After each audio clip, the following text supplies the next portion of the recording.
មានមុខមានមាត់ដោយសារផ្កាកដាស់ហ្នឹងអត់មានផ្លេចកំណើតតាណាបានទេបងប្អូនចាខ្ញុំមកឈ្មោះកំណើតរចនាយកបុកមួយផ្កាកដាស់ហ្នឹងដាក់ជាប់ហាងដល់រហងៃនឹងគ្មានហ៊ានដូរតាណាទេខ្លាចគេលែងស្គាល់គាត់ថាពេលខ្លះការរកស៊ីត្រូវទាន់សម័យតាម trend មួយគេមិនសា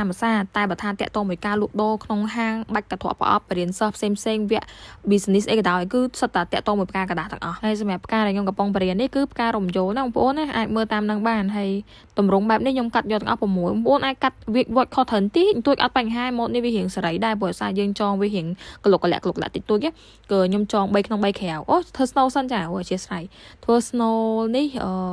ខ្ញុំប្រើពណ៌សក៏បានប្រើពណ៌ពងមាន់ក៏បានដែរច្រាមវាដូចការយើងធ្វើផ្កាឈុករត់អញ្ចឹងគាត់ថាឈុករត់ខ្ញុំប្រើប្រហែលវែងជាងអានេះយើងប្រើប្រហែលជាខ្ទង់7 8 cm ទេហើយយើងប្រើជាមួយដៃក៏បានចកាក៏បានដែរហុំបែបហ្នឹងបើចង់ប្រើកាវទៀនក៏ប្រើទៅតែខ្ញុំអត់ប្រើកាវទៀនទេខ្ញុំប្រើអំបោះអញ្ចឹងដំបូងខ្ញុំចង3ខាងក្នុងហើយបើខ្ញុំយក3ទៀតចងតាមចន្លោះរបស់គេហ្នឹងណាបន្ទាប់ពីចងហើយគេអាចធ្វើការសរេស្រង់រៀងមកគឺរួចរាល់តែប៉ុណ្្នឹងអញ្ចឹងសម្រាប់បងប្អូនមានចំណាប់អារម្មណ៍ចង់កំងបាច់កត្រកប្រអប់ចង់ទិញសម្ភារៈឲ្យធ្វើខ្លួនឯងឬចង់ចុះឈ្មោះចូលរៀនមិនថាវគ្គធ្វើផ្កាវគ្គខ្ចប់ដេកវគ្គអាជីវកម្មអីទេអាចធ្វើការសាកសួរព័ត៌មានមកខ្ញុំបន្ថែមបានណាអរគុណសម្រាប់ការមើលវីដេអូមួយនេះណា